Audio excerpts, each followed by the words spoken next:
성도 여러분은 주로 어떤 말에 귀 기울이시고, 그리고 여러분들이 즐겨 찾는 곳은 어떤 곳입니까? 어떤 말에 귀 기울이시고, 그리고 내가 주로 즐겨 찾는, 가기를 원하는, 누가 말했을 때에 꼭 가야 되겠다는 마음을 가질 수 있는, 즐겨 찾는 곳은 어디 있으십니까? 오늘 본문의 말씀을 보면 들어야 할 말과 그리고 자기가 있어야 할 자리에 있지 않으므로 인생의 낭패를 당한 사람이 등장합니다. 그 사람이 바로 시므이라는 사람입니다. 이 시므이라는 사람을 잠깐 소개하자면, 사무엘하 16장 5절에서 8절까지의 말씀을 보면 이런 장면이 나옵니다. 다윗이 압살롬 반역 때에 반역을 일으켜서 아들 압살롬에 의해서 이제 쫓김을 당하고 도망하는 신세가 되었습니다. 그리고 도피하는 가운데 왕궁을 빠져나오고 성을 빠져나와서 도망하는 가운데 있는데, 그 도피하는 다윗과 그 신하들의 뒤통수를 보면서 이렇게 모욕과 그리고 비방을 퍼붓는 인물로 등장하게 됩니다. 그래서 신하들이 그 말에 너무 어떤 말이었는지 구체적으로 이제 뉘앙스나 이런 말, 우리 성경에 기록된 것들은 있지만 상당히 기분 좋지 않은 모욕과 비방을 당해서 신하들이 죽이려고 하였을 때 다윗은 마땅히 들어야 될 말로 듣고 그냥 넘어가 버렸습니다. 그리고 나서 이제 세월이 흘러서 솔로몬이 왕이 되었습니다. 그랬을 때에 시므이를 불러서 아버지의 때에 이루지 못한, 앞서 이제 얘기했던 것들, 반역을 일으킨 사람들, 그리고 나라가 견고히 서기 위해서는 어떤 교통정리나 정리가 필요했던 것 같습니다. 그리고 나서 이제 반역을 일으킨 사람들은 전부 다 처형을 당하고 유배를 다 갔습니다. 그리고 남은 사람이 이제 시므이라는 사람인데, 이 사람을 그냥 내버려 둘 수는 없었습니다. 왜냐하면 이 사람은 사울의 이제 고향의 사람, 그리고 사울과 연관되어 있는 그런 이제 족속들이었기 때문에, 지파였기 때문에 이 사람을 통해서 반역의 불씨는 여전히 남아 있었던 것을 보게 됩니다. 그래서 시므이를 불러서 이 사람에게 징계 아닌 징계를 내리게 됩니다. 그것이 뭐냐면 36절과 37절의 말씀입니다. 우리 함께 같이 한번 읽어봤으면 좋겠습니다. 36절, 37절입니다. 시작. 왕이 사람을 보내어 시므이를 불러서 이르되 너는 예루살렘에서 너를 위하여 집을 짓고 거기서 살고 어디든지 나가지 말라. 너는 분명히 알라. 내가 나가서 기드론 시내를 건너는 날에는 반드시 죽임을 당하리니 내 피가 내 머리로 돌아가리라. 아멘. 이런 징계를 냅니다. 거주에 제한을 두게 됩니다. 너는 예루살렘에서만 살고 이 예루살렘 성을 빠져나가는 날에는 네가 죽을 것이다. 그리고 더 좁혀서 어떻게 말하냐면 너는 기드론 시내를 건너지 말라고 얘기합니다. 이 기드론 시내가 단순한 그 시내가 아니고, 기드론이 어떻게 보면 경계라고 볼 수 있는데 유다 지파와 그리고 베냐민 지파의 경계가 되는 그런 경계입니다. 유다 지파는 다윗에 속해 있는 그런 지파고, 그리고 다윗의 어떤 무리들을 따르는 그런 이제 중심적인 그런 지파가 되겠고, 베냐민은 사울을 따르던 사람입니다. 그리고 아직도 그런 세력만 있으면, 어떤 계기가 되면 사울의 어떤 가문을 다시 일으키려고 하는 그런 사람들이 모여 있는 곳입니다. 그래서 이 시므이 보고 뭐라고 하냐면, 네가 베냐민 지파, 이 사람이 베냐민 지파 식구들인데 너는 너에게 징계 아닌 징계를 내리는데 잘 들으라고 말씀하면서 분명히 알라, 경고를 주는 것을 보게 됩니다. 너는 예루살렘에 집을 짓고 살고, 이 사람은 여기에 살던 사람이 아닌데 이 사람에게 여기에 집을 짓고 살고 어디든지 나가지 말라, 여기 경계가 네가 살 곳이다 라고 제한을 두는 것을 보게 됩니다. 그리고 네가 고향을 가는 거죠. 이게 기드론 시내를 건너는 날에는 네가 반드시 죽을 거라고 이렇게 경고를 하는 것을 보게 됩니다. 어떻게 보면 자기가 만나고 싶은 어떤 친척이나 이런 사람들도 만나지 못하는 제한을 두는 것을 보게 됩니다. 이 사람에게는 어떻게 보면 만나고 싶은 사람 만나고, 그리고 가고 싶은 곳을 가지 못하니까 어떻게 보면 자기에게 징계 아닌 징계가 되겠죠. 이렇게 솔로몬이 그냥 아버지를 욕되게 만들었기 때문에 이 사람이 살아갔던 모습들을 볼 때 마땅히 죽여야 될 사람이지만, 그러나 그냥 죽이지 않고 이 사람에게도 기회를 주고 그리고 지혜롭게 이 사람을 대하는 것들을 보게 됩니다. 그러면서 부드럽게 대하지만 근데 그 말에는 경고의 엄한 경고를 내리는 것들을 보게 됩니다. 그래서 시므에게 제안을 뒀습니다. 이 사람도 동의를 했고 왕이 말씀하시는 대로 내가 그렇게 하겠습니다 라고 동의를 하고 38절처럼 그렇게 얘기합니다. 그리고 나서 이제 세월이 흘러서 39절을 보니까 3년이라는 시간이 지났습니다. 그런데 3년이 지난 시간에 조용히 살고 그리고 무탈하게 그렇게 별일 없이 살아왔는데, 근데 시므이의 집안에 자기가 이제 여기에 자기의 어떻게 보면 고향이나 자기가 터전에 있지 않고 솔로몬이 이제 예루살렘이라는 그런 제한구역을 줬지 않습니까? 그러다 보니까 자기가 가지고 있는 재산들을 자기가 관리를 할 수 없습니다. 그래서 종에게 맡겼겠죠. 그런데 그 집안에 보면 이런 소식이 들려왔습니다. 시므이 39절에 보면 3년이 지나고 나서 이런 일들이 나면 시므이의 두 종이 가드왕 마아가의 아들 아기에스에게로 도망했다는 소식이 들려집니다. 자기가 이제 어떻게 보면 자기의 재산이고 자기에게 이제 속해 있는 두 종이 그 종도 어떻게 보면 영역 안에 있는 자기가 떠나지 말아야 될 자리에 있던 그 두 종이 그 영역을 벗어나서 블레셋 땅으로 이렇게 도망했던 것들을 듣게 됩니다. 이 소식을 들은 이제 시므이가 이 종을 찾아야겠다. 자기 재산이잖아요. 귀중한 재산이고 그리고 이 종들이 없으면 안 되겠다는 생각이 들어서 40절에 보니까 이 종들을 찾으려고 일어나서 안장을 지우고 자기가 있어야 될 경계를 넘어서 이제 블레셋 땅으로 가는 것들을 보게 됩니다. 그래서 가드 왕에게 가서 나의 종이 찾으러 왔다 이렇게 얘기하고 찾아와서 아무 일 없이 이렇게 자기가 있던 다시 터전으로 왔습니다. 살던 곳으로 예루살렘 이런 영역 안으로 들어왔습니다. 그런데 문제는 뭐냐면 갔다 왔다는 이 소식을 솔로몬이 알게 되었습니다. 솔로몬이 알게 되고 이렇게 다시 한번 시므이를 부르면서 왜 내가 영역 안에 이렇게 제한을 두었는데 네가 영원토록 그 영역 안에 살아야 될 징계를 주었음에도 불구하고 경고를 했음에도 불구하고 네가 왜 그 영역 밖으로 나갔느냐라고 얘기하는 것을 보게 됩니다. 그런데 여기 안에서 우리가 이런 생각을 할 수가 있습니다. 시므이가 만약에 어떤 다른 마음을 품고 그리고 그런 생각을 두었다면 돌아오지 않았을 수도 있는데, 근데 솔로몬 왕에게 대적하거나 이런 개념이 아니라 자기의 재산을 찾으러 이제 잠깐 갔다 온 거거든요. 그래서 이제 돌아와서 자기 딴에는 솔로몬 왕에게 어떤 대적할 마음도 그리고 불순종할 마음도 그는 없었기 때문에 별일 아니라고 생각하고 이렇게 갔다 온 것 같습니다. 그렇지만 왕이 그 사실을 알게 되고 그리고 왕이 이렇게 시므이를 불러서 말씀을 합니다. 42절에 보니까 내가 분명히 너에게 말했는데 너는 징계를 받는 거야. 징계를 받는 것인데 어떤 징계를 받냐면 내가 제한구역을 줄 거야. 그 제한구역을 벗어나면 너는 반드시 죽을 거야. 농담으로 여기지 말라는 겁니다. 그래서 시므이가 어긴 것을 통해서 이렇게 43절에 보면 이렇게 얘기합니다. 이건 그냥 말을 게 아니라 43절에 보면 내가 어찌하여 여호와를 두고 한 맹세와 내가 내게 이런 명령을 지키지 아니하였느냐라고 얘기하는 것을 보게 됩니다. 단순한 그냥 솔로몬의 말이 아니라 내가 하나님께서 공의와 정의를 세우는 그런 과정 가운데 내가 너에게 이런 징계를 내렸는데 너는 가볍게 여기고 그것을 어겼느냐라고 얘기하는 것을 보게 됩니다. 그랬더니 이 악한 마음을 통해서 시므이는 살 수도 있었던 그 상황에서 이 잠깐의 방심을 통해서 느슨해진 마음을 통해서 처형을 당하는 모습들을 보게 됩니다. 우리가 잠언 29장 18절에 보면 이런 말씀이 있습니다. 우리 하나님의 백성들에게 말씀하시는 말씀인데요. 말씀 앞에서 깨닫지 못하는 자들에게 우리가 이런 사람에게도 이런 표현을 쓰지 않습니까? 망각의 동물이라고 라는 이게 말들을 씁니다. 잠언 29장 18절에 보면 이렇게 말씀하십니다.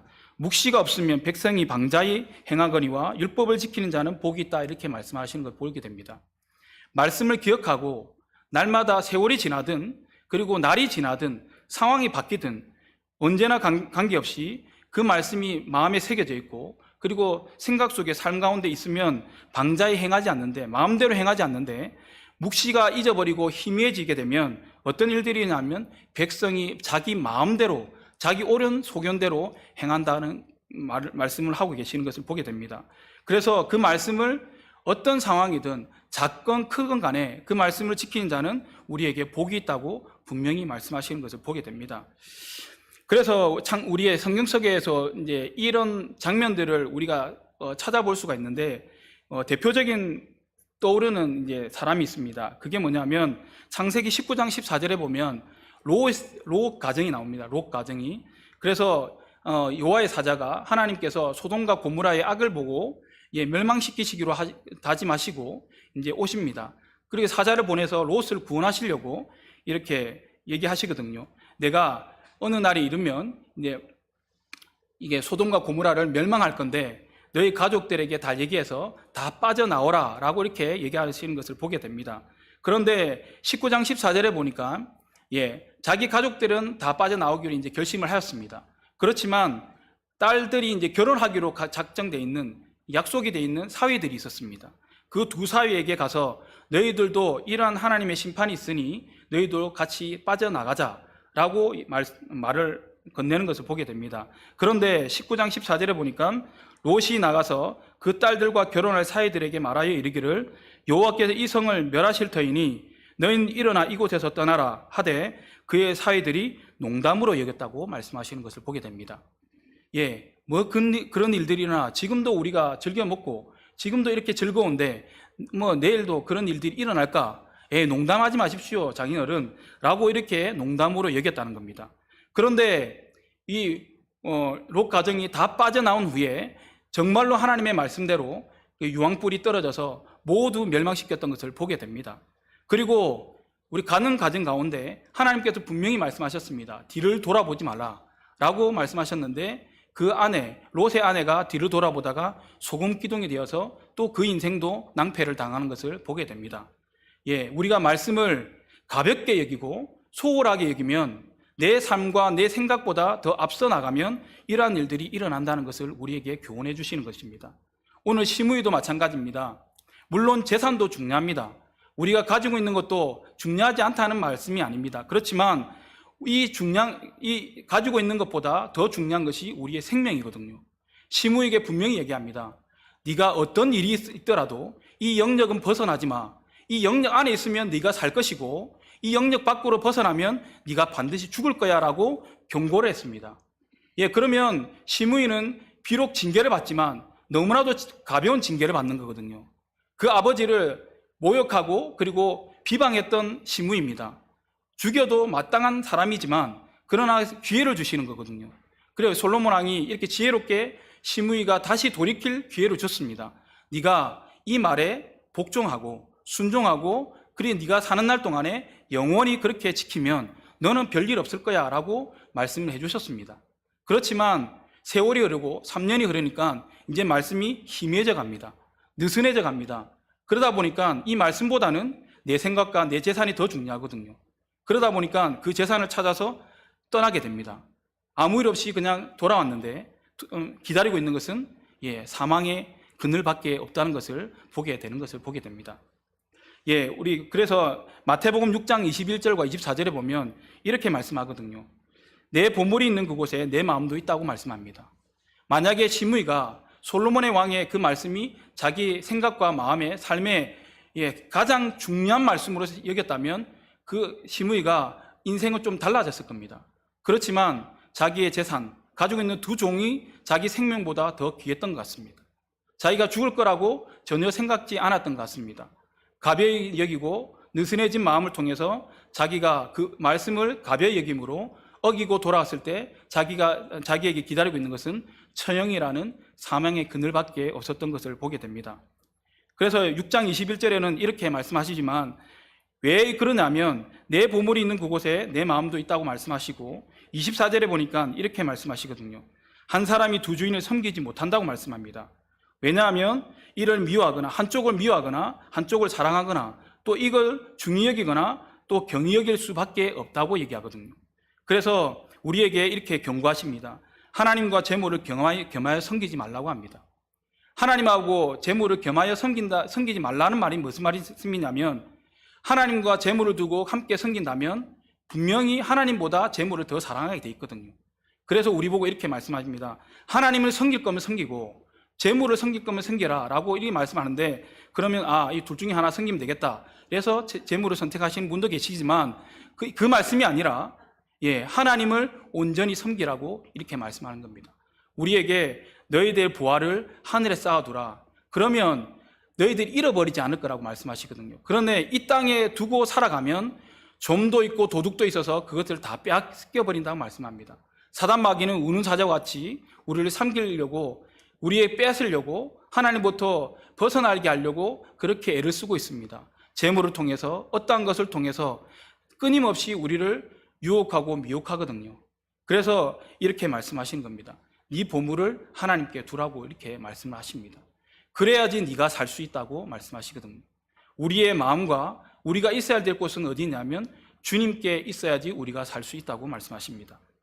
그래서 우리에게 만약에 시므이처럼 만약에 이런 기회가 왔으면 어떠한 삶을 살아야 되냐면, 마태복음 3장 8절에 보면 이렇게 말씀합니다. 3년이라는 시간을 줬지 않습니까? 3년 시간이 지났지 않습니까?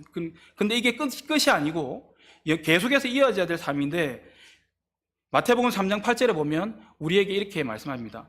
회개에 합당한 열매를 맺으라고 이렇게 말씀하시거든요. 우리가 돌이켜서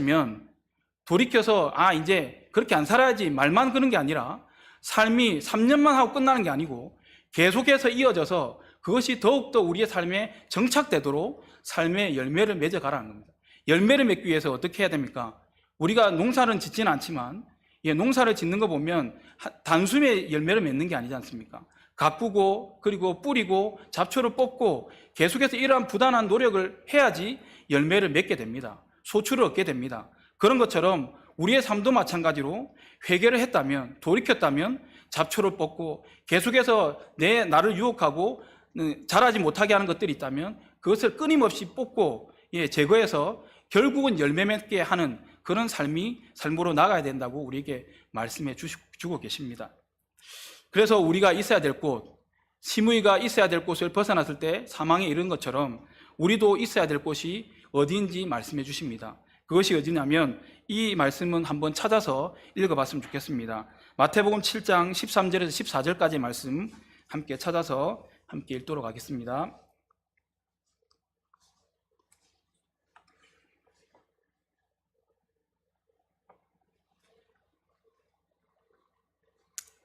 마태복음 7장 13절에서 14절까지 말씀 함께 찾아서 합독하도록 하겠습니다.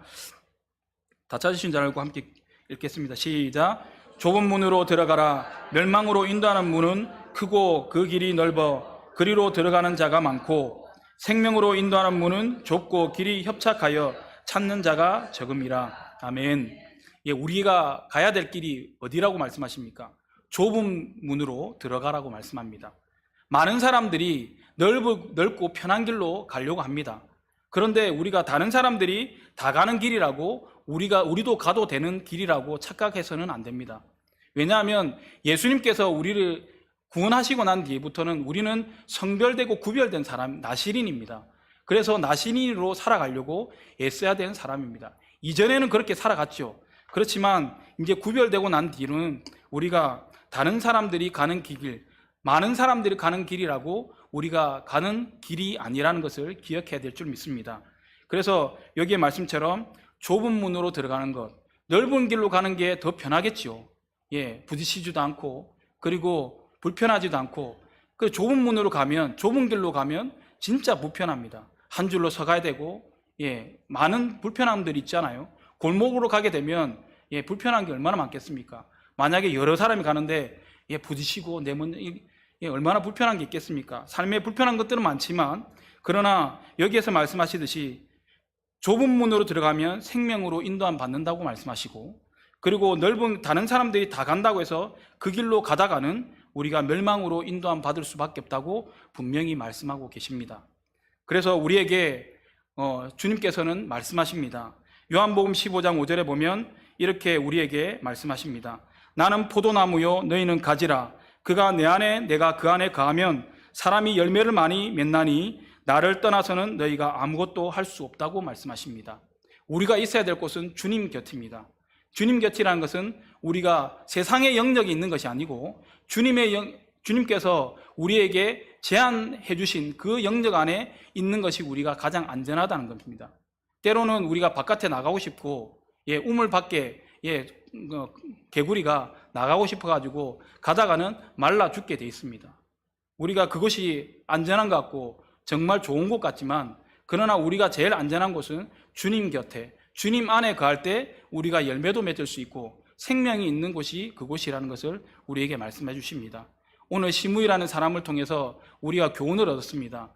내가 있어야 될 곳에 있지 않고 들어야 될 말씀을 듣지 않으면 나에게 사망의 그늘이 우리에게 들이온다는 것을 우리에게 말씀해 주십니다.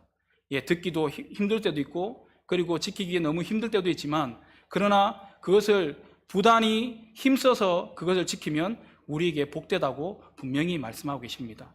오늘도 우리가 어떤 길을 선택하는 것은 우리 자유의지에 주님께서 맡겨주셨습니다. 오늘도 생명길 감으로 우리에게 주신 그 은혜들을 누리면서 사시는 하나님의 백성들 다 되시기를 간절히 소망합니다. 기도하시겠습니다.